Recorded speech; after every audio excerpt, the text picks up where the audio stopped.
um, that looked at that history. Yeah, I think it was maybe briefer than here. And in Chile, you have a lot of movies that talk about the project Exactly. because we were like 30 years of that. So yeah, Right, right. you have a lot of generations that lived during that period. So Yes, very long yes. time.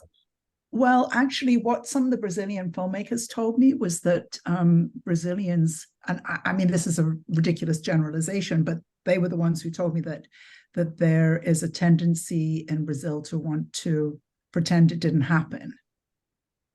I think most places have a little bit of that. I Mm, think that now we came up to, I think it was like 50 years this year from the mm, start of the mm. dictatorship, and there's now more of that sense of not losing the memory and the importance of a collective memory as a people in order to actually move forward. So To you're saying to embrace the history so that you yeah, can move well, forward. Yeah, yeah, like not sweep it under the rug. right. It happened. It was a dark period. We need to acknowledge it in order to do not repeat the same mistakes and move forward. So Exactly, exactly. So there you are, 13 years old. yeah, What was it about Donnie Darko that struck you so much? I think it was like the whole. I still am, but growing up, I was like a really existential kid, and I, I've seen your movie, so I know. Yes. that sense of like dread that the movie had, and maybe not knowing your place in the world, but also kind of feeling like you were meant for something important. I don't know. I kind of like resonated with me, Yeah. and it wasn't like just Donnie Darko. It was Donnie Darko and a lot of films from that period that I also watched. One that I remember is the Dangerous Lives of Altar Boys. Mm-hmm, mm-hmm. I don't remember the director, but I know that Jodie Foster produced it.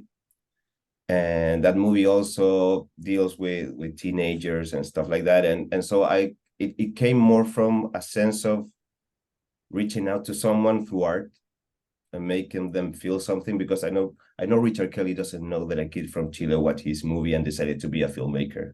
He Uh-huh. doesn't. Uh-huh. Uh-huh. But that's You might something. now. Yeah, but that's something he might. I don't know. Hopefully, but that's something that he that might be like a real goal to Yes. actually define success. Also, like if you can reach Yes. like one person, and that I think that's fine. That's fantastic. Yeah, yeah, yeah. I think that I love that question about when did you first know you were a filmmaker, because it brings up all of these things that we share these experiences, and that moment of like, oh wait, oh, people make films. One of my interviewees is a friend of mine who I was making a film about him when he was about 12, Right. and he's now becoming a successful director in England.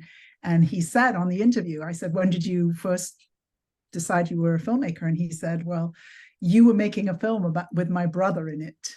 And I realized, oh, people make films. And I thought that was great. Oh, people make films. I can make films. Yeah. And but I love your Donnie Darko story. So after 13, what did you do next? I finished high school barely because since I decided at a very young age that I wanted to be a filmmaker, I kind of discarded everything that didn't interest me in school, which was basically math and chemistry and physics and biology. And at one point I was in my senior year, and my like chief professor from high school grabbed me and said, you know, you're gonna repeat 1 year. And I was like, what? Why? No, I want to get out of here. And because I was failing these other classes, so I like talked to the other teachers and made some special projects and I don't know what, so I can get like an extra grade, and I Right. didn't stop 1 year. So I went through high school, and in the meantime, I read a lot of scripts. I kept Oh, watching a wow. lot of You movies. started really young. Yeah, You because started I already really knew young. what I wanted to do, so I kind of Yeah. grabbed everything that I had in my my reach, and I was lucky enough that my dad collected a lot of DVDs, physical media. Mm-hmm. So I devoured all the extras and making ofs and stuff like that. So I could have a sense of how to make a movie. You know, So this is completely a distraction, but I have to say, so a couple of weeks ago, I was on a panel with women in film and television here in Florida, and it was at a high school, a movie high school. And the kids there go to high school and they go into their classes and it says studio. that's great. And they're learning, you know, how to run cameras, how to make shows. I couldn't believe it. I was like, oh It's so my useful. goodness. Yeah, it's called G Studios and it's in West Palm Beach in Florida. Can you imagine if we had been able to go to a Yeah, it would movie have been high great. school? It would be like years ahead of time. Anyway, I'm sorry to interrupt you. It just No, made it's okay. an impression on me. You know, I'm like, wow.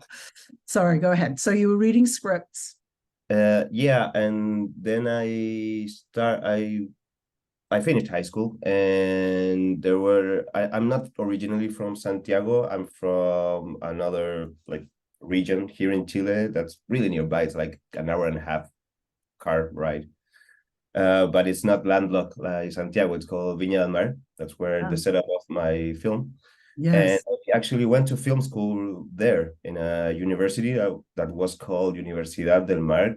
It was not a very good university. It actually closed. It doesn't exist anymore. But Oh yeah, no, it but, really but wasn't but good. but the film school was actually pretty great because I had the privilege of having like really really good teachers. I remember my first script teacher is called Pepe Caviedes.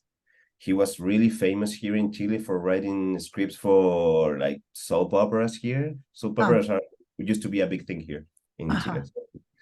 And he wrote a lot of movies also. He was like this grumpy old man who was really tough actually, like really old school. I remember my first class, he made us use like he did an exercise, like he told us write a scene. And it was like first year, first screenwriting class, and I was like, okay, I read scripts before, so like I knew, and I was like, okay, I'm gonna show him. So I write my screenplay, and then he like, who wants to go first? And I was like really confident, so I was like, me. And he read the script, and he looks at all my other classmates, and he says, "This is how you know when someone's not gonna cut it." And he ripped it up in front of class, and I was like, oh, and I got so mad, I got so pissed at that guy that I said, I'm gonna turn this around. And I ended up being like his assistant. And then I never had an exam with him, and we were really great friends. And he was like my teacher through my thesis. And he actually gave me, when I graduated film school, he gave me one of his books that is the biography of Billy Wilder, this Oh, big book, and it was full of annotations by him. So huh. it was from his collections. He passed away a few years back, so that was great. But I had a lot of great teachers. Like that was great about the school, despite of the university not being that great. The film school itself, it was really hands-on, and I had a lot of people with a lot of experience in the field. So I Wow. took advantage Wow. of it. I'm just amazed at that story that you could at whatever it was, 18 years old or something, Yeah, have a teacher rip up your work and oh my God. yeah, kind of like a Turn that whiplash around? situation. Yeah, it's like, you know, that's really funny you mentioned Whiplash. I've never been able to watch Whiplash. I Trigger. love movies about, I love thrillers. I love crime. I could not make it through Whiplash. It was so terrifying to me, the abuse in that film. Yeah, I mean, I know that he couldn't get away with it nowadays, like treating students like that. Hmm. But I don't know. It was the old ways, I guess. It was, and it sounds as if the way you took it, I'm getting so angry like that. The way you took it was as a motivation. Yeah, I'm a really sensitive guy, so I quickly transform like fear and sadness into anger because anger makes me go forward Yeah. instead of paralyzing me. So yeah. Right. I think I would have just been paralyzed by that. That's just, I had as an adult, not even as a kid, I had a script writing teacher a few years ago. I went to this class and we were reading my script, and she'd never done this before to anybody else, but she just went off on this kind of rant. And she was like, this could never have happened. This is ridiculous. And it was all based on historic stuff, and it just ended up being this weird, like racist kind of complete rant that she went off on. She actually apologized to me in writing and in front of the class. But I was just interested to see why, because I can't imagine doing that to one of my clients. Yeah, I mean, you can't do it. I don't think to anyone, because No. It's art, so it's a form of expression. I don't think that you need to be so like this is bad, this is wrong. I mean, there's no right or wrong. There's no formula for it. There's just Right. taste, and taste is, I don't know. Yeah. Maybe I like some type of drink that you despise, and that doesn't mean I'm right and you're wrong. I don't know. The last line in her rant was, I dated a black man for 4 years, and so I know that couldn't have happened. Okay. Like when people say I have, like, I don't know, Hispanic friends. Black friends. Yeah. No, I mean, it was just beyond. It was just, I just can't understand it. And it's just very strange how in the creative world, that there's that kind of abuse, like the whiplash abuse. And like David O. Russell. What with David O. Russell? I don't know that. Haven't you seen the videos when he was like shooting I Heart Huckabees? How he went off to Lily Tomlin? Like, there are videos of it. I have not seen that, but I think he's just not a really nice guy. yeah, it's very strange to me, because I feel as though as a director or working with actors or as a producer or anything, it's like, if you want people to excel in their creativity, what is shouting or being abusive going to do to help them? It's not. That's not gonna get you that far. Right. So you made it through college.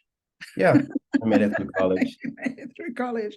And then what did you do? What did you I actually ended up what did you think? Like, how am I going to be a filmmaker? What did you No, think? I actually graduated college with a really great project, which I'm really fond of. It was based on a real case that happened in where I came from in Valparaiso in the 80s, where a psychopath case that it turned out to be 2 policemen who were the last ones they convicted to the death penalty here in Chile. Wow. So I spent like a year and a half working on the script, and I had it like, it's like a big picture, like a Zodiac from David Fincher, something like that. But in Chile, it was, I never got to do it, hopefully, yet, because I was really young. I was like 22. What was I gonna direct that? It had no place yet, but I still have that script. And what happened was that here, I told you, here in Chile, they are big on soap operas. Yes. So he stole my idea and made a soap opera out of it. They took your crime thriller and made a soap opera out of it? Yeah. How do you do that? How do you make a soap opera out of a psychopath? No, my character, the lead was like a journalist who was investigating the case. So they took that premise and went with it. And they made a pretty successful soap opera here. Wow. And when I tried to sue them, because they stole my idea. Here in Chile, like the intellectual property stuff, it's like just getting to a point where it's some kind of acceptable thing. But back then, this is what, 2011. They told me, oh, but they made a soap opera. It's not a movie, so it's not the same. And that's it. Had you pitched it to them?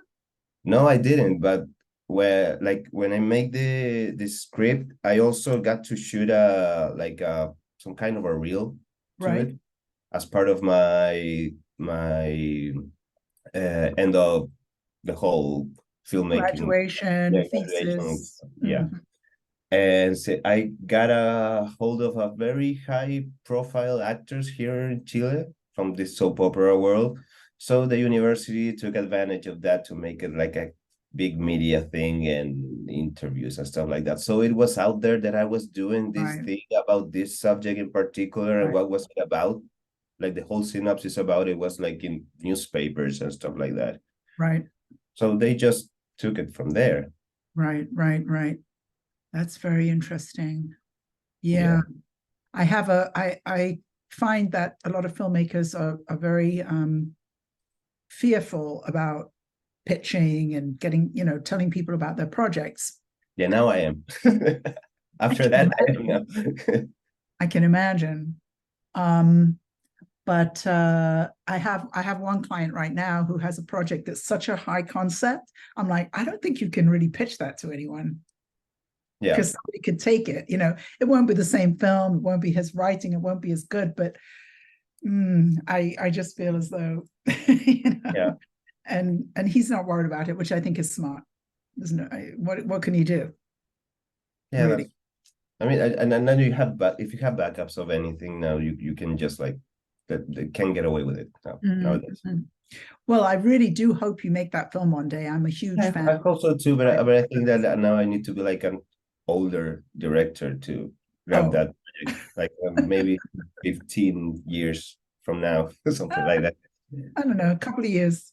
Yeah, So you graduated, they stole your story. I yeah. think it's great validation. I had a film stolen from me by my film teacher, actually. Um, and my colleague Jamin O'Brien tried to get it back for years, and we never got it back. And it wasn't that they did anything with the film. They just put it under the bed and just to make Oh, sure that I couldn't finish it. But it's I don't know, it's a learning experience, I guess, to yeah. go something like that. Did Yeah, I you think it's kind did of you a blessing in disguise to be like confronted to that kind of reality being so young also. So it's yeah, like, yeah, and to find out that somebody like your film teacher is going to do it to you, or you know yeah. so did you ever work in soap operas? Did you actually ever work in that field? No, not yet. I don't think I'm going to. You don't think you I, I don't I think I don't that's know. I out think I'm all up for like writing stories and whichever form they end up in because I have written books and I have a graphic novel too that I don't know. I like to tell stories, but I think that the thing with soap operas and the level of production is that you have like these scripts that are dissected with a lot of dialogue and a lot of exposure in them to move the story forward. And I don't know, I don't think it's my thing, but you never know. Maybe if the price is right. Oh my goodness, I don't ever have my ringer on my phone. So how did you come to actually make your first feature film? Right. So I finished film school and right like 6 months after I graduated, I decided to make a short film with a Mm. bunch of friends, and I've made friends of some actors. So I said, I have the story. You want to make it with me? And we're like, okay. So I did it in like a week. It was a very fast shoot with zero resources, and I made that short film and I started sending it to festivals. It got a festival run. I won an award in a festival here from Chilean cinema.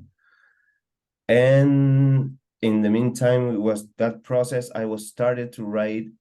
I was all frustrated with the whole thing that they was told in my script and stuff like that. And I was like, I still want to make a movie because I need to know that I can tell a story in this length, like 90 plus minutes. I need Right, to like something to prove myself that I have it. Like I right, can tell a story like this. So I write really like production wise focused script that I knew that I could handle, like the same way I did my short film, like with a few friends, a few locations, people I know, trying the less resources possible to not make it such a big thing. and I write Distancia, which is the movie that you saw. And I I love shot that it. you say to make it not such a big thing. I love that because I feel as though that phrase just sums up everything that I work with my clients on. It's like, how can we take this?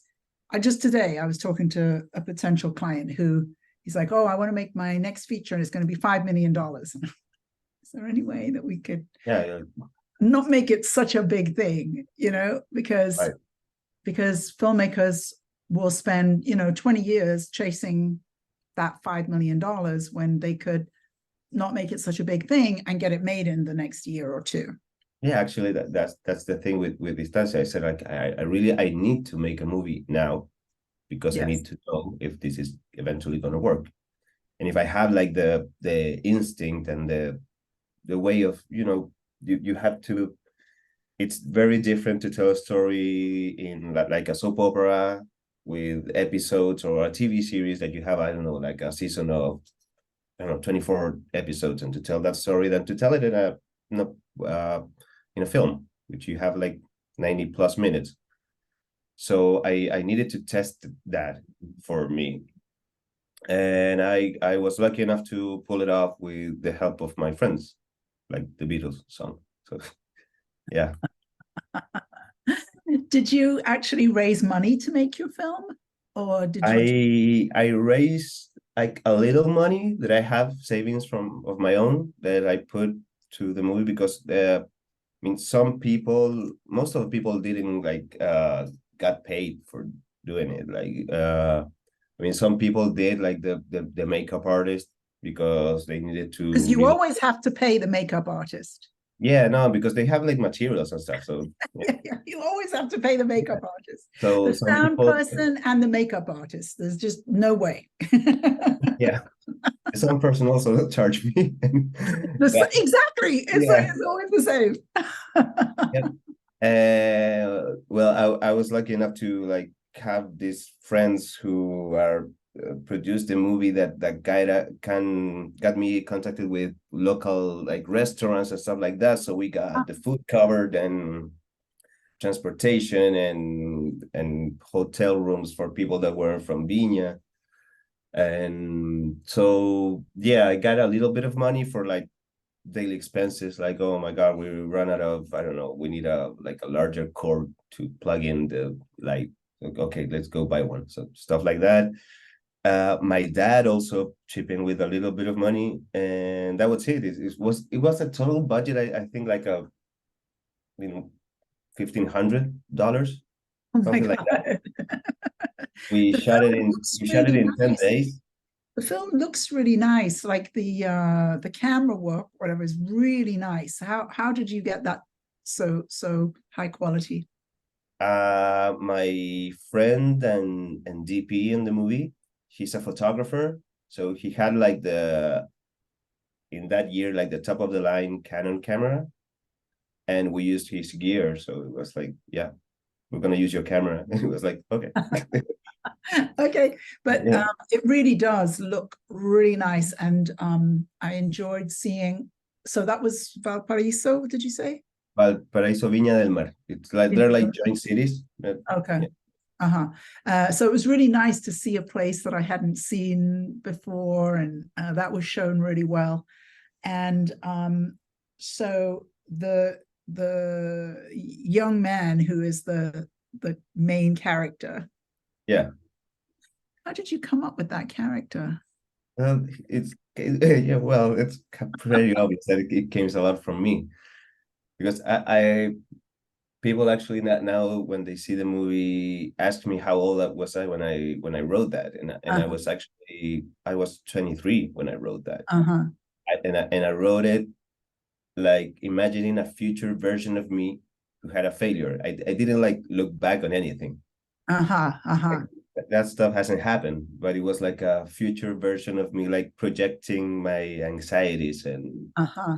and stuff I had in the back of my head. So yeah, it came from a lot of that, like how to make a story with the things that I had. So if it's based on me, maybe I'll use my old room and the Mhm. houses of my friends and stuff like that. So it came kind of natural. And now looking back, I feel a little bit like embarrassed because I see how personal it is as a Mm. movie. So I kind of leave it all there. Like I really like I tend to wear my heart on my sleeve, but I think I went a little bit too far now. So We actually, know all a lot about of my friends, a lot of my friends got kind of mad at me for the way I portray them. They oh, actually saw themselves as in the movie, and they were not oh like really mad, but they saw like, oh, you really think this about us? And I was like, my God. sorry, I had I that didn't happen to me thought when I was about that. young. I had that happen to me when I was young. I wrote a story and I sent it to my friend, and she immediately recognized her boyfriend as one of the characters. She was really, I was like, oh my God. Um, so the actor who plays the lead, is that you? No, Oh my God, he looks so like you. yeah, he's a friend actually. His name is Tomás Verdejo. Uh-huh. He was the one of the leads in a series here in Chile that was called Los 80. That's based in like a middle class family during this whole dictatorship period. It Hmm. went for like not for like 7 seasons. It's a really good it's a really good show. It's really like it looks more like a movie than a TV Uh-huh. soap opera or something like that. And he has been in a lot of movies here from various Oh, directors. So yeah, we used to live together with Thomas. So uh, yeah, we were really close friends. So he really knew me. So he knew how to portray me. uh-huh. Well, the one of the things that I really liked the most about the movie was the dialogue, and especially the catching this. Even though I do speak Spanish, but I was reading the subtitles, and it just captured this. Oh, I don't know, this kind of inane um, Yeah.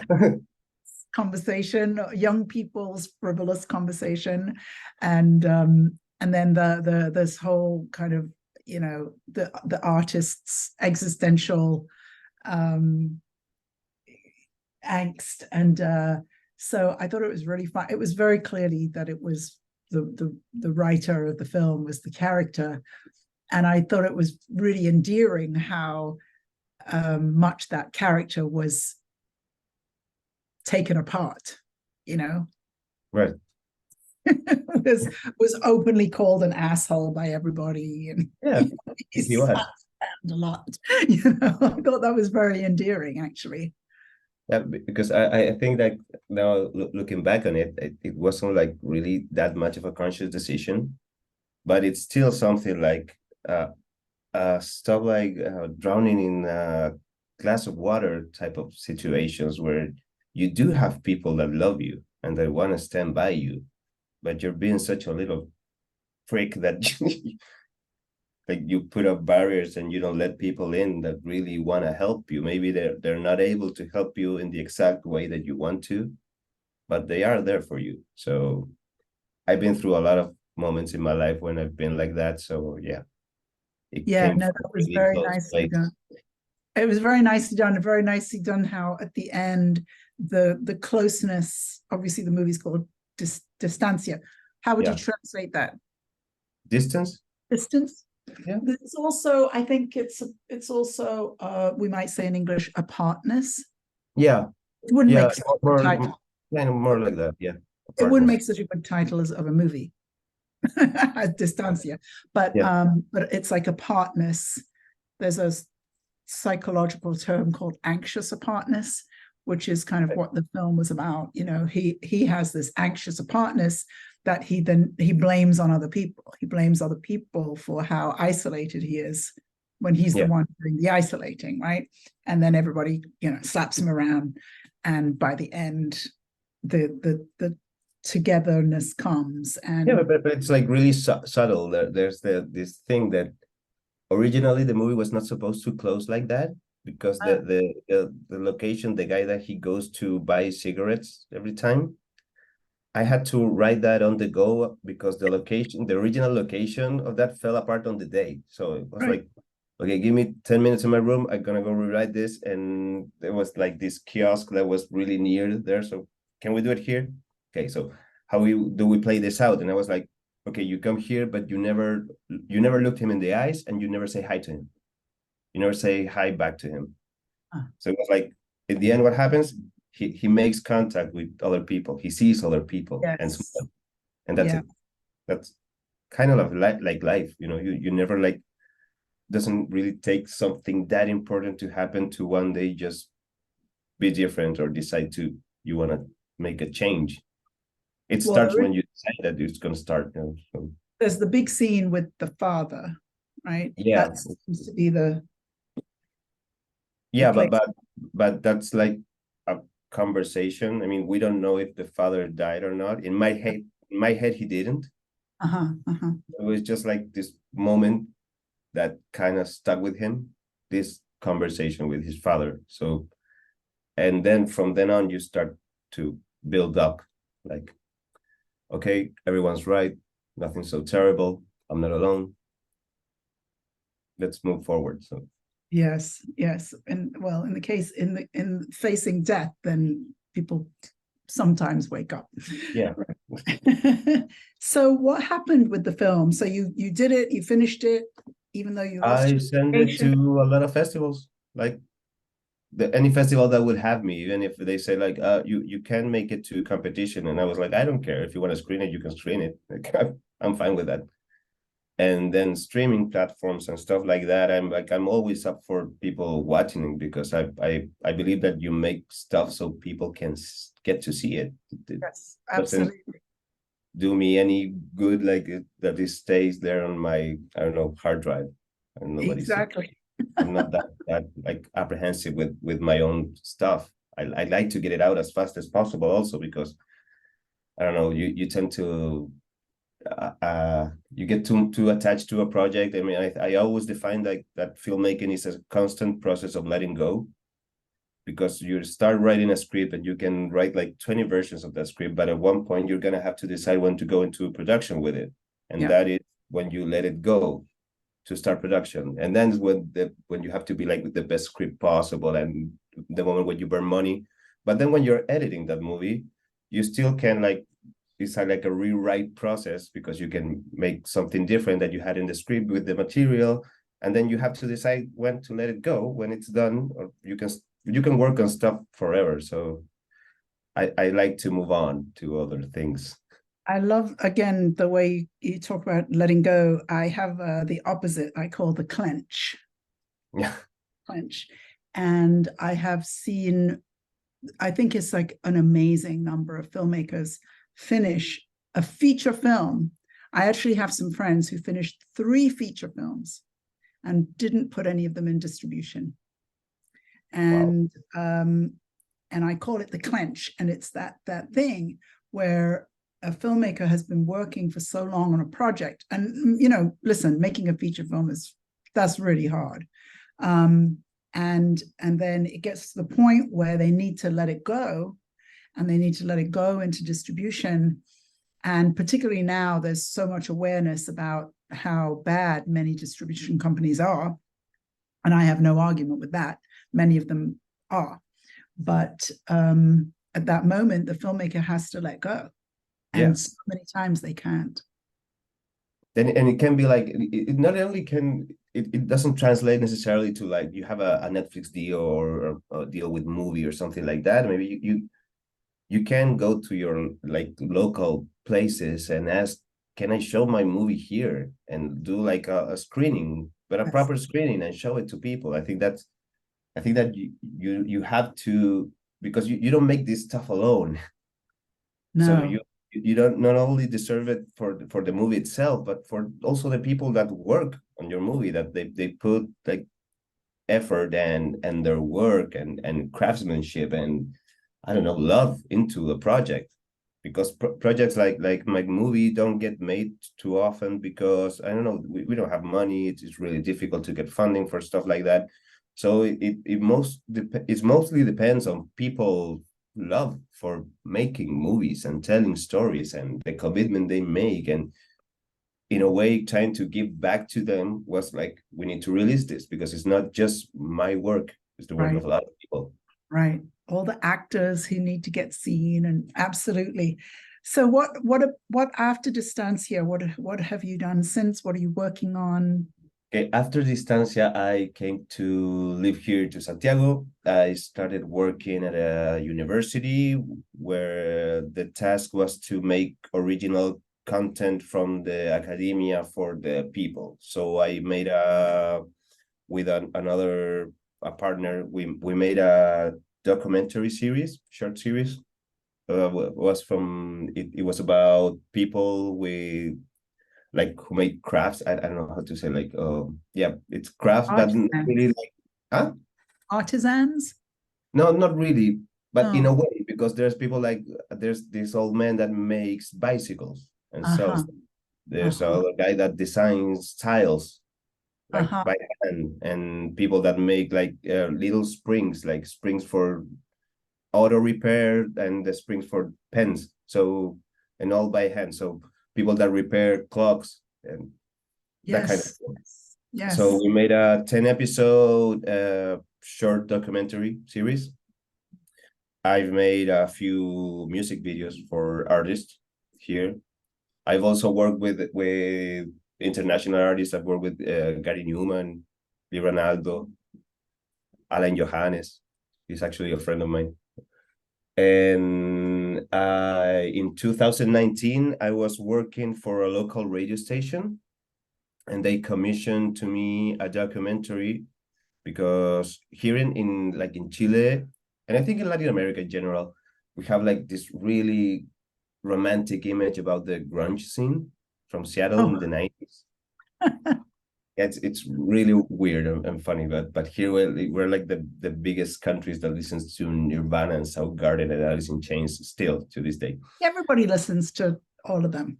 Yeah, but you really need to go outside here in Santiago, and sometimes you see guys that are like 50-year-old and they're dressed like Eddie Vedder in the 90s. So it's really fun.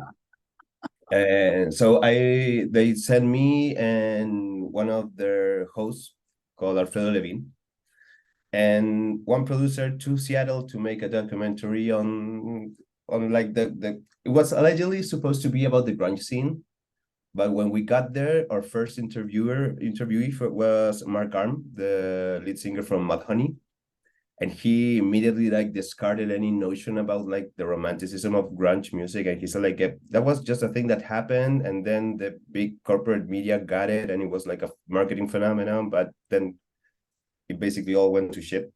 Sorry, or something like that. And then we said like, okay, we can't talk about this because we're gonna lose all the other interviewers. They don't want to talk about this. You know, they have like a disdain for the subject. So Right. we reshape it into showcasing what was the music scene now in Seattle. Uh-huh. So that's what we did. And it was a feature documentary that we premiered. We shot it in June and July from 2019, and we have to premiere it at the end of August that year. So it was a really, really fast. That was no chance of not letting go that one because it was like I was getting like it was a commission. So, but Yeah, yeah, it yeah. turned out pretty good. And I That's got to great. showcase a lot of local artists from Seattle that otherwise wouldn't have been noticed in South America. So I kind of take pride on that because I really enjoy music. It's a big part of my life too. So yeah. Have have uh, And have Chilean audiences taken to the film, even though it wasn't about yeah, Nirvana? it was a very mixed because some people actually thought they were gonna see something about grunge scene and stuff like that, and it turned out that it wasn't that. So a lot of people kind of resented that, and I was like, oh, that's fine. I don't take it personally. It's okay because I don't really talk ill anything about those guys like Kurt Cobain. No, I really love Nirvana. I love all those bands. I grew up on them, so I don't have anything bad to say about it. I just state that you have to sometimes let things be at their point in time and make room for new things to come along because there's also good things that are new. It's not Yeah, all no, these little kids who try to make things that were better back in the day. It's not always the case. So yeah. so that was 2019, and 2020 came the pandemic, and I wrote a movie. Since I didn't know how long it was going to be in the pandemic, I decided to make it a graphic novel with a few friends. So we made a graphic novel out of that story. Oh, nice. Are you going to make it into a film as well? I don't know, because I wrote another movie now, so I'm working on that now. Mm, I mm. think that's gonna be next. I think the other one, it's okay to stay as a book. I Oh, also like a lot the graphic novels growing up and so everything. do you think that the psychopath movie is still it's somewhat down the road? I mean, I hope so. I don't think that currently there's the. I think it's a really expensive movie because it's a period movie Right. now, so you have to, like, yeah, those are really expensive to make, and in order to make it right, because you don't want to like do it like, oh, it's not a movie like I can make like Distancia, or if I made a movie like that is set in the current day, it could be easier. Now that would take a lot of time and a lot of resources. So yeah, I think that maybe down the line, after this one that I'm working right now, that's the one I really want to put my effort into making next. I think maybe after that I can get the nudges on the belt enough so I can feel confident enough to direct it, because I really think it's a complex movie to make. Mm. And I don't know if I'm at that point in my career where I have the enough experience to make it justice, because it's a really good script also. So With this next film, then, how will you raise the money? I know Chile has a variety of tax incentives and things like that. Are you planning on using those? yeah, maybe those. There are also like government funds. There are public, and you go to public contests for that. Mhm. But right now, since I'm working on the script, I have like until July next year to like really work on like the version that goes into production. So I think that maybe next year in March I'm gonna start meeting with producers. I already talked with a lot of them, but I think that to really like get on board with one that's gonna believe in the project, and I really want to present like the best version of the script also. So it Mm. will be easier for anyone to say yes. Is that really the next step then that you're making? Is you're going to work with an experienced producer on the next Yeah, project? I As hope the so, next, because I tend to, when I work at a lower level, I tend to produce a lot myself, and it always takes away from the director's job. And I want to start making some decisions based solely on directing and the best for the project, and I start thinking that I'm not gonna get this location, so I need to change this. right, Maybe I right, right. need to have. I don't want that mindset going into this project. So yeah. Yeah. Oh, well, good luck with that. So, do we have anybody would like to ask a question? Because I can always ask more questions. Does anybody have a question? This is the first time we've had a filmmaker from Chile Wow. on our podcast, so I'm very excited about that. Does anybody have a question? Mark, yay! So Nicholas, thank you so much for today being here Hi. with us. It's very, very inspiring hearing your story. You really are a grassroots filmmaker, and Thank I think it was great. Did you say that you went to like a film high school, or was that just part of the discussion? No, No, that was part of the you. discussion. Joanne said there was a high school of cinema in Florida, I think. Yeah. I was fortunate. I grew up in Southern California in LA, and in high school I had a theater teacher who also taught film. And after I graduated from high school, we worked on I wrote a script with him and he directed it, and I learned more from him than I did in 4 film schools. Really, that's great. And I met him when I was 15, and he just died last year, and I'm 70. Wow. I haven't Really heard fun that life. story before. So at any rate, thank you for inspiring us with the way you're working, and I really appreciate the concept of letting go. Thank you. Yes, yes.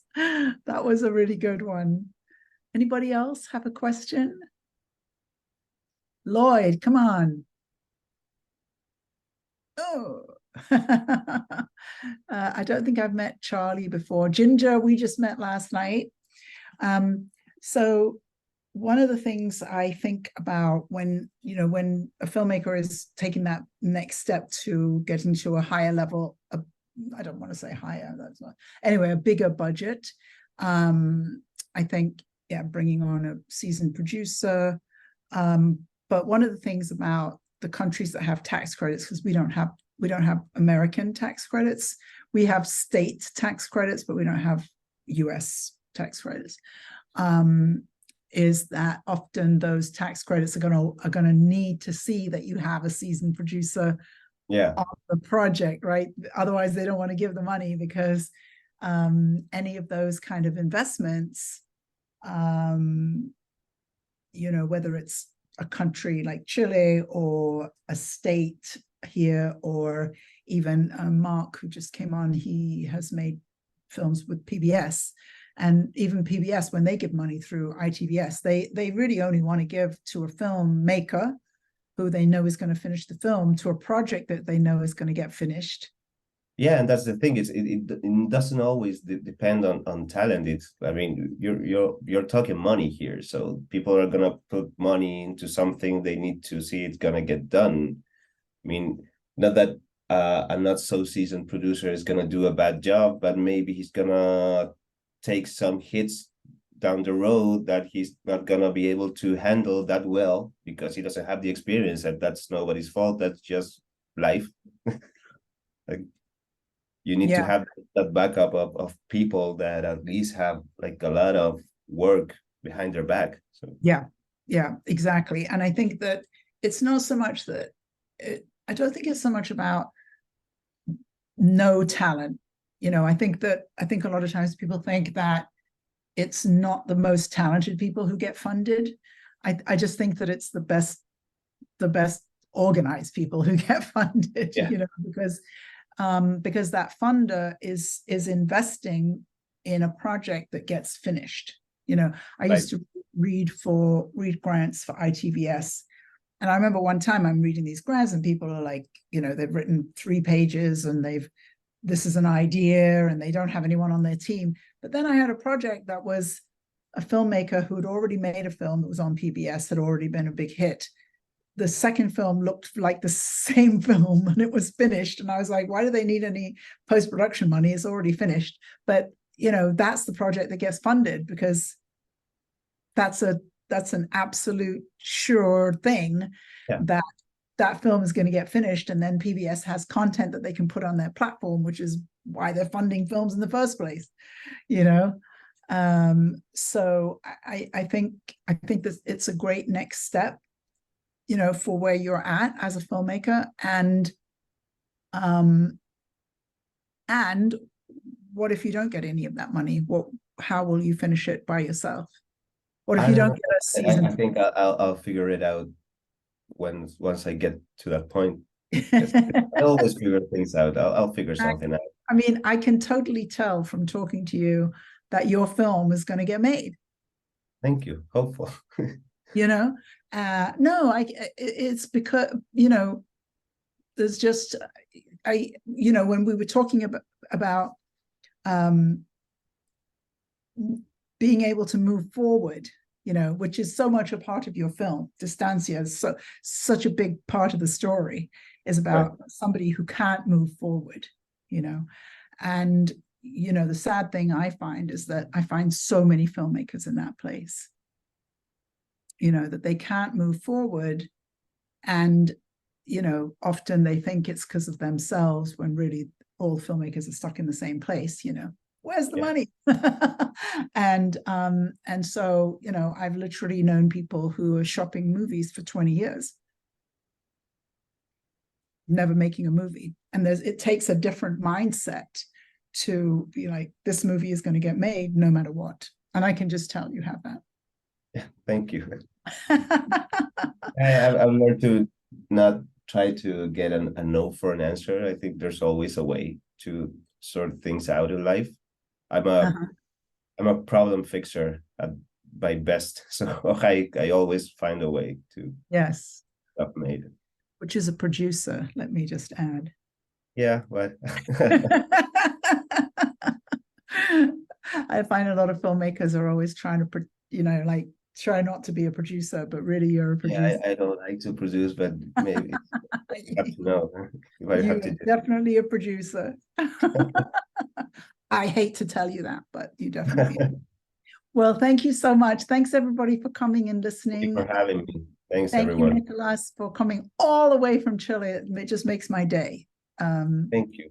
To talk to international filmmakers. And good luck with your projects. Please keep in touch, and bye everybody. Happy Thursday. Thank you. Bye. Thank you, Emily. Bye. Everyone. Bye.